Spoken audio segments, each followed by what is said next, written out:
오늘 시편 50편 말씀은 하나님께서 재판장으로 임하셔서 재판하시는 광경, 그 재판하시는 내용입니다. 근데 이 재판의 대상이 온 세상이 아니고 여기서는 참으로 놀랍게도 하나님의 백성 이스라엘, 당신의 백성들인 것입니다. 자, 이 하나님의 백성이 하나님께서 지금 이제 심판을 하시는데 보면 이 백성들이 두 종류로 나눠집니다. 첫째는 그 7절에서 15절까지의 그 대상인 내 백성, 이스라엘의 모든 백성들, 특별히 하나님 앞에 늘 제사하고 제물을 드리고 빠짐없이 아침 저녁 제사를 드리고 절기 제사를 드리고 안식일에 제사하는 하나님의 백성이라고 부름받는 이들이고, 두 번째 부류는 16절에서 21절까지의 말씀의 그 대상으로 나오는데 악인들인데, 이 사람들도 세상의 악인이고 세상에 하나님을 믿지 않고 하나님을 모르는 악인이 아니라 이스라엘 내에 있는 악인입니다. 요즘으로 말하면 우리에게 비교해서 말하면 항상 예배 시간마다 나와서 예배의 자리를 지키는 그러한 하나님의 백성들, 교회에 나오는 성도들일 수 있고, 첫 번째 부류가, 또 두 번째도 하나님의 말씀을 안다 하지만 교회 안에 있다 하지만 하나님이 보시기에는 악인으로 여겨지는 그러한 사람들인 것입니다. 자, 하나님께서 부르시는 그 대상을 심판하러 오셨다. 아까 제가 심판장으로 오셨다고 했지만 하나님께서 그 앞에 대상을 지금 이제 말하자면 재판을 받는 사람인데, 부르실 때는 뭐라고 부르시냐면 그 4절에 보면 그 백성이라 하시고, 5절에 보면 나의 성도, 또 제사로 나와 언약한 자들이다, 이렇게 부르십니다.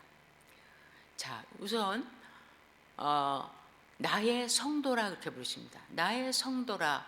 그래서 이 성도가 무슨 말일까 하고 제가 그 원어 히브리어를 보니까, 성도라는 말이 그 하나님의 영원하신 사랑, 인애라는 말 중에 히브리어에 헤세드라는 말이 있는데, 그 헤세드를 조금 바꾼 것 같은 헤시드라고 쓰여 있었습니다. 그건 무슨 뜻이냐면 하나님의 사랑을 받은 그 수여자라는 뜻입니다. 그러니까 여기서 보면 나의 성도를 내 앞에 모으라, 나의 사랑, 나의 은혜를 이미 받은 그 대상들을 내 앞에 모으라. 그러니까 이미 이 사람들은 하나님과 관계가 있는 사람들이고 하나님의 사랑을 듬뿍 받아서 성도라는 이름을 가진 사람들입니다. 하나님의 백성이고, 5절 뒤에 보면은 나와 제사로 언약한 자들이다. 그러니까 하나님하고 굉장히 가까운 사람들입니다.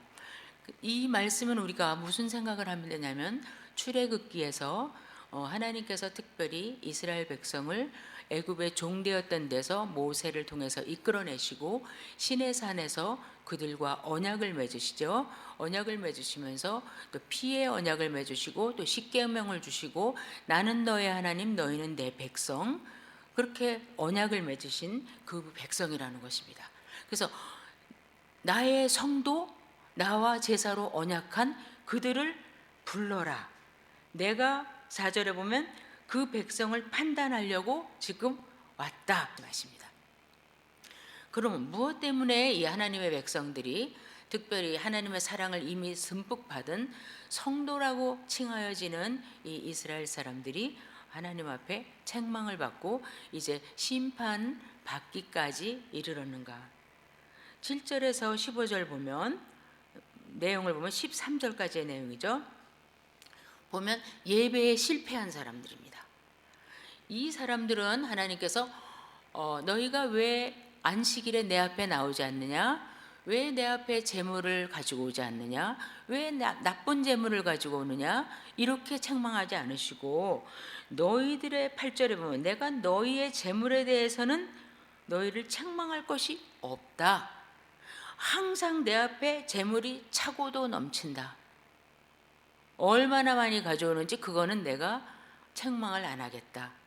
이 말씀만 살짝 들었을 때 이스라엘 백성들은 다행이다, 나 주일 성수 했다고 인정해 주시는구나, 예배마다 빠지지 않고 기도회마다 빠지지 않았다고 인정해 주시는구나, 그렇게 생각했을 수도 있어요. 그러나 하나님께서 뭐라고 하시냐면 나는 내 집에서 수소나 수염소 취하지 않고 그다음에 모든 이 세상에 너네 집 안에 있는 거 너희들이 제물로 가져오는 것뿐 아니라 세상에 들로 산으로 다니고 뛰어다니는 산양이나 수염소나 뭐 송아지나 다 내 거야. 그러니까 뭐 특별히 너희들에게 더 가져와라 뭐 해라 할 필요가 없다. 차고 넘친다. 우리가 마치 이사야서의 1장에 보면 하나님께서 이사야를 통해서 이스라엘 백성들에게 내가 너희들이 가져오는 그 재물에 질렸다. 내가 피 냄새도 맡기 싫고 이제 그 고기 냄새도 맡기 싫다. 그렇게 말씀을 하시는 거하고 지금 맥락이 비슷합니다. 빠지지 않고 나와서 예배하지만 이들에게 부족한 것이 있었고 하나님은 이들을 판단하시고 계십니다. 뭘 판단하십니까? 14절과 15절을 보면 우리가 알 수 있습니다. 내가 너희에게 원하는 것은 수소의 고기도 아니고 염소의 피도 아니야. 제사를 드리지 말라는 것이 아니라 너희들이 지금 나한테 늘 나오고 외형적으로는 너무 훌륭한데 마음이 없다. 나와 너희와 인격적인 관계가 없다. 내가 너희를 부를 때 성도라고 부르는데 은혜 받은 자다운 나한테 나올 때 그 감격이 없다. 그리고 그 은혜에 감사함이 없다. 나는 감사로 하나님께 제사를 드리는 사람들을 원한다. 나는 마음을 다해서 예수님께서 그러시죠. 그리고 신명기에서도 말씀했죠. 너희가 하나님을 사랑하되 마음을 다하여 또 뜻을 다하여 또 힘을 다하여 그죠? 그런데 이분들은 보면 몸은 와 있는데 마음은 없었다는 거예요. 그래서 나는 너희들이 예배할 때 너희가 예배하는 대상이 누구인지 알고 그 대상을 존중하고 너희를 수많은 백성 중에서 은혜로 불러서 그 시내산 밑에서 대제사장의 나라로 삼으시고 내가 너희의 하나님이 돼서 언약을 맺은 피로 언약을 맺은 또 제물로 언약을 맺은 그 백성인데 너희가 나한테 올 때 생각 없이 형식적으로 식적으로 그저 오는구나. 나는 그거를 너희들에게 이제 좀 따져봐야 되겠다. 자, 너희가 나에게 정말 영광을 돌리기 위해서 나를 존중해서 나를 예배하기 위해서 나오는가? 그렇다면 감사로 하나님께 제사를 드려야 되겠다. 또 지극히 높으신 자 하나님이시죠. 내 소원을 갚아라. 소원이라는 건 여기서 개개인의 어떤 내가 하나님 난 내일 뭐 하면 뭐 하겠습니다. 이런 개인적인 소원도 있겠지만 하나님께서는 지금 이스라엘 전체 성도들을 부르는 것이기 때문에 그들에게 말씀하시는 소원이라는 것은 너희가 내가 너희들과 언약을 맺을 때 너희들이 나에게 약속한 약속이 있지 않냐, 맹세한 충성이 있지 않냐, 또 그 순종하겠다고 한 것이 있지 않냐. 우리가 기억해 봅니다. 모세가 시내산에 올라가서 하나님의 그 말씀을 받으러 올라가고 내려가고 할 때 백성들이 모세에게 말합니다. 그 출애굽기 24장에 보면 여호와 하나님께서 당신을 통해서 우리에게 주시는 모든 말씀을 우리가 다 순종하겠나이다. 다 행하겠나이다. 그 말씀이 한 번 나오는 게 아니라 반복해서 나옵니다. 자, 하나님께서는 이것을 다시 상고시키고 회상시키십니다. 너와 내가 특별히 나의 하나님, 나는 너희의 하나님, 너는 나의 백성으로 언약을 맺을 때 나는 너희들을 특별히 이렇게 보호해주고 제사장 나라로 삼고 내가 너희를 보화 같이 여기기로 말했고 나는 너희 하나님이 되어주기로 약속했고 너희는 나의 백성으로 나의 모든 명령을 준행하며 나를 사랑하기로 하지 않았느냐. 그 서원을 지켜라. 그냥 나왔다 그냥 가고 양 한 마리 죽여가지고 피 바르고 고기를 태워서 드린다든지 이거 말고 나한테 마음의 감사, 마음의 찬양 그것이 있는 예배를 나한테 드리는 자가 되라. 나는 그러할 때 영광을 받는다. 자, 15절에 보시면 또 환난 날에 나를 불러라. 내가 너를 건질 것이고 그런 과정을 통해서 너는 나를 영화롭게 하고 나를 높이는 거다. 너가 나에게 영광 받게 하는 거다. 그렇게 말씀합니다. 자, 그러니까 여기서 우리가 볼 때 우리 자신들의 예배는 어떠한가? 저 자신도 많이 생각했습니다. 깊이 생각하면서 하나님, 제가 주님 앞에 나올 때 주일날 나오고 수요일에 나오고 이렇게 새벽기도 나올 때 정말 그냥 매너리즘에 빠져서 형식주의로 들락날락하고 있습니까? 그렇다고 이분들이 하나님을 부인하는 건 아니에요. 그러나 너희가 성도답게, 또 하나님의 언약의 백성답게, 성도하면 우리가 자꾸 잊어먹지 말고 딱 먼저 생각하셔야 되는 게, 아까 그 히브리 단어가 제가 이번에 참 놀란 것이에요. 성도하면 이미 은혜의 수혜자다, 이미 은혜를 받은 자라는 뜻인 거예요. 여기 구약에서 이 성도라는 말씀이, 그러면 성도들아 나와라 그러면 이게 풀어서 말씀하면 뭐냐면 나한테 은혜를 듬뿍 받은 너희여 나와서 들으라, 그런 뜻이 아니겠어요? 자, 그래서 하나님께서 이들에게, 이 부류의 첫 번째 종류의 사람들에게 너희가 나를 영화롭게 하는 방법이 있는데 이러한 것이다. 자, 예배를 드릴 때는 감사함으로, 오늘도 이 창조주 하나님께서 이렇게 또 때가 되니까 겨울이 되게 하시는구나. 하나님께서 또 오늘날을 눈을 떴을 때 내가 볼 수 있고 들을 수 있고 말할 수 있게 생명을 연장시켜 주셨구나. 무엇보다도 오늘 하나님의 백성으로 하나님의 전에 나갈 수 있게 해주셨구나. 오늘도 이 자리에서 기도할 때 하나님 들으시는구나. 이런 모든 좋은 것만 감사하는 게 아니라 장미꽃도 감사하고 장미꽃의 가시도 감사하는 그 예배를 드릴 때, 그것은 하나님과 나와의 관계가 가깝고 그 다음에 굉장히 친밀함, 그리고 하나님께서 기뻐하시는 그런 제사라는 거예요. 제사는 잘 드리는데 이렇게 드리면 좋겠다, 마음으로. 그 다음에 환난 날에 나를 불러. 찬양과 감사와 동시에 힘들잖니? 힘들 때 뒤로 물러나지 말고 나를 불러. 그게 나는 참 영광을 받는 거야. 왜요? 환난 날에 하나님을 부른다는 것은 하나님이 나의 주인이십니다. 하나님밖에 나를 도울 자가 없습니다. 나는 하나님께 나아가면 하나님께서 나의 산성이요 방패가 되실 줄 믿습니다. 주님은 나의 바위십니다. 이걸 인정하는 거거든요. 이러할 때 하나님께서는 너가 환난 날에 나를 부르면, 여호와 하나님, 하나님 아버지 이렇게 부르면 내가 너를 건질 거야. 들어줄 거야. 그러면 그게 나한테 영광이고 너 기쁘지? 엄청난 영광이다. 그렇게 말씀합니다. 두 번째 부류는 하나님께서 악인이라고 부르세요. 근데 아까 제가 말씀드린 대로 하나님 모르는 밖에 악인이 아니라, 이 사람들은 왜 또 더 악인이냐면 말씀을 너무 많이 알아요. 말씀에 대한 지식이 가득해요. 그래서 그들은 16절에 보면 악인들아 너가 어찌 내 율례를 전하고 내 언약을 내 입에 두느냐. 다시 말하면 그 사람은, 이 사람은 입만 열면 하나님 말씀을 얘기하는 거예요. 뭐 하나님이 이렇게 말씀하셨는데, 그리고 여기 앞에서 저처럼 막 하나님 말씀을 전하고 가르치고, 또 누가 뭐 하면 야 성경에 그렇게 하라 그러지 않았잖아, 왜 그러니? 하나님께서 미워하시겠다 그러면서 하나님의 말씀으로 딴 사람은 책망도 하고 비방도 하고 비판도 하고 여기저기 다니면서 하나님의 말씀을 이야기해요. 나는 많이 안다, 나는 너하고 다르다, 나는 하나님의 말씀을 받은 사람이다, 그렇게 입에 두고 다니는데 하나님께서 그렇게 하지 말라는 거예요. 왜 그렇게? 신기하잖아요. 왜 하나님 말씀을 하고 다니면 좋지 않나? 왜냐하면 17절에 보면 내가 입에서는 하나님 말씀, 입으로는 나를 경배하는 것 같고 굉장히나 하나님 말씀에 사로잡힌 것 같은데, 17절 보면 내가 내 교훈을 미워하고 내 말을 뒤로 던지잖아. 너는 말로 그렇게 하는데 도무지 이 말씀이 네 마음에 온유함으로 받아지지도 않았고, 말씀대로 너가 살지도 않고, 말씀을 귀히 여기지도 않고, 말씀은 말씀이고 나는 나야, 성경은 성경이고 내 삶은 내 삶이야, 이렇게 동떨어진 이중생활을 하는 종교인,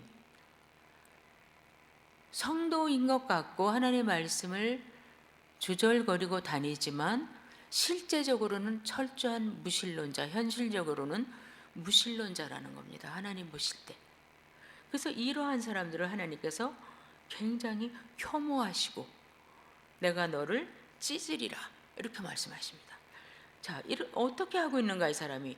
입에서는 정말 말씀이 가득한데 18절에 보면 도적을 보면 연합해서 같이 도둑이 되고, 간음하는 자를 보면 또 간음하는 자의 친구가 돼가지고 또 간음하는 자가 되고, 입을 악에게 주서 거짓말을 하든지 남을 비방하든지 하는데 일상에 아주 자연스럽게 삶이 그렇다는 겁니다.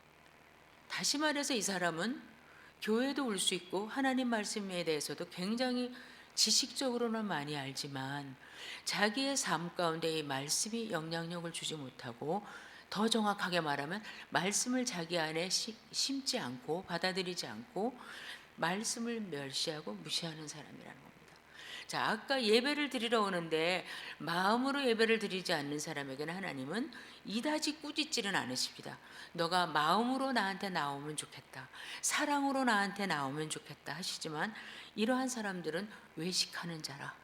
그래서 예수님도 이 땅에 계실 때 그다지 막 야단을 많이 치고 독하게 사람들에게 거의 저주가 되다시피 책망을 하신 그 대상이 누구냐면 바리새인들과 서기관이었습니다. 왜 그랬어요? 남을 가르치면서 너희는 행하지 않는도다. 그죠? 이 외식하는 자들아. 바로 이 두 번째 사람들이 외식하는 사람들이었습니다. 자, 그렇게 하면서 이들이 악을 밥 먹듯이 하면서도 21절에 보면 늘 이렇게 악행을 행하는데도 내가 바로 벌을 주지 않고 잠잠했더니 또 그 악에다가 악을 하나 더하여서 내가 너 같은 줄 아는구나. 이 하나님을 너 같은 인간으로 아는구나. 아, 이건 죄가 아니야. 뭐 남들도 다 도둑질 하는데 뭐 요 정도는 뭐 나도 같이, 이건 죄라고 할 수가 없어. 도둑질 하지 말라 하는 너가 도둑질 하느냐. 사도 바울이 로마서 2장에서 유대인들에게 말씀하십니다. 간음하지 말라 하는 내가 간음하느냐. 율법을 맡은 내가 율법을 거역하느냐. 그러면서도 너희들이 하나님의 심판이 이르지 않을 줄로 아느냐. 반드시 하나님은 이것을 카운트하실 것이다. 사도 바울이 로마서에서 말씀하는 거랑 너무 다 똑같습니다.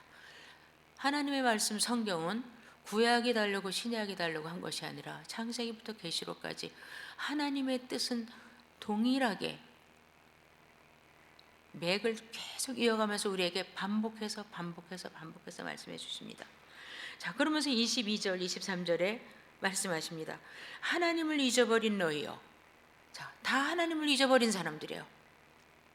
예배를 드린다고 남이 볼 때는 저 사람 굉장히 열심히야, 날마다 저렇게 소를 몇 마리씩 가져가가지고 저 제단에다 바치는 거 봐. 이방인들이 볼 때 너무너무 종교적이고 하나님 앞에 헌신적이고 사랑하는 예배자 같지만 하나님 앞에 사랑을 드리지 않고 마음을 드리지 않고 대면대면 자리를 지키다가 양 한 마리 제사장이 갖다 바치, 그리고 가서 마음대로 또 이런 사람들, 하나님을 잊어버린 자.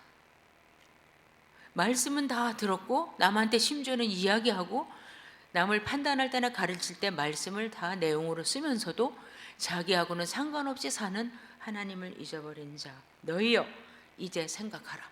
하나님께서는 심판장으로 오셨지만 심판하시기 위해서 이 말씀하시는 게 아니라 하나님의 백성들에게 지금 오신 거 아니에요? 성도여, 나를 잊은 자들이여 돌이키라. 생각하라. 깊이 생각해봐. 이것을 지금 깊이 생각해봐라. 그렇지 않으면 지금 이 기회에 너희가 돌이키지 않으면 내가 너희를 찢을 것이야. 다른 사람들이 너를 찢거나 다른 자연에서 다른 어떤 것이 너를 찢으면 나의 사랑이 너를 도와줄 수 있지만 내가 너희를 찢으면 건질 자가 없다. 나만이 너희의 유일한 구원자이다. 그걸 아느냐? 이제 생각해라. 그러면서 다시 한번 너무 중요한, 하나님은 과연 무엇을 원하시는지 23절에 또다시 말씀하십니다. 감사로 제사를 드리는 자가 나를 영화롭게 한다. 얘들아, 마음으로 나한테 나와서 기도하고 찬양할 때 나는 가장 큰 영광을 받는다. 그 다음에 그 행위를 옳게 하는 자, 삶 가운데 말씀이 나타나고 하나님의 말씀을 존중하고 하나님 어떻게 할까요? 이렇게 할까요? 저렇게 할까요? 제가 지금 옳습니까? 내가 하는 게 지금 말씀에 비춰서 옳은 일인가? 하나님 싫어하시는 일인가? 이렇게 해서 올곧게 사는 그 행위를 보이는 자에게는 내가 하나님의 구원을 보일 것이다. 이렇게 말씀합니다. 자, 우리 장로교에서 너무너무 잘 아는 웨스트민스터 신앙고백 제 문항 1항에 사람의 제일 되는 목적은 무엇입니까? 그러니까 인간이 사는 목적이 무엇이냐? 인간이 인간됨이 되려면 어떻게 해야 되는가? 거기에 대한 답은 하나님을 영화롭게 하고 그를 영원토록 기뻐하는 것이다. 그래요. 우리가 그 문항만 읽으면 와, 하나님이 인간에게 원하시는 것은 하나님을 영화롭게 해야 된대. 그를 영원토록 기뻐해야 돼. 어떻게 영화롭게 해드리지? 하나님께 영광을 드리는 길은 무슨 길일까? 목회자가 돼갖고 말씀만 전해야 되나? 선교사가 돼가지고 외국에 가서 전도해야 되나? 막 죽도록 교회에서 일해야 되나? 뭐 여러 가지 우리가 이거 좀 무겁다 이렇게 느껴질 수 있잖아요. 근데 하나님께서 오늘 아삽 시인을 통해서 말씀하시는 거, 나를 영화롭게 하는 것은 너희가 생각하는 그런 것이 아니다. 감사로 제사를 드려라. 예배 중에 나를 영광스럽게 하고 삶 가운데 말씀과 이중이 되는 삶을 살지 말아라. 예배로 나를 영화롭게 하고 생활에서 말씀대로 살고 말씀을 존중한다는 건 하나님을 존중한다는 거잖아요. 그러니까 너희가 매사에 환난 때는 나의 앞에 와서 무릎을 꿇고 간절히 간구하고 기쁨이나 범사에는 나에게 감사하고 찬양하고 기쁠 때나 즐거울 때나 나의 근원은 하나님께 있습니다. 나의 모든 일거수일투족은 오직 하나님께로부터 나와서 하나님께로 돌아갑니다. 이렇게 해서 너희가 살 때 나는 가장 영광을 받는다. 그것이 내가 영광 받는 길이란다. 이렇게 말씀하십니다. 오늘도 우리가 이 새벽에 나왔습니다. 우리는 평생에 예배에 실패하는 자가 되지 않기를 정말 소원합니다. 예배를 내가 몇 년 드렸느냐, 내가 몇 살부터 믿었느냐, 몇 대가 믿었느냐가 아니라 나는 과연 하나님 앞에 모일 때마다, 하나님의 존전 앞에 나올 때마다 얼마나 하나님의 임재 앞에서 하나님과 깊은 친밀한 교제를 가지며 하나님 앞에 마음으로 이 시간까지 받은 성도가 된 그 감사를 드리면서 경배하는가.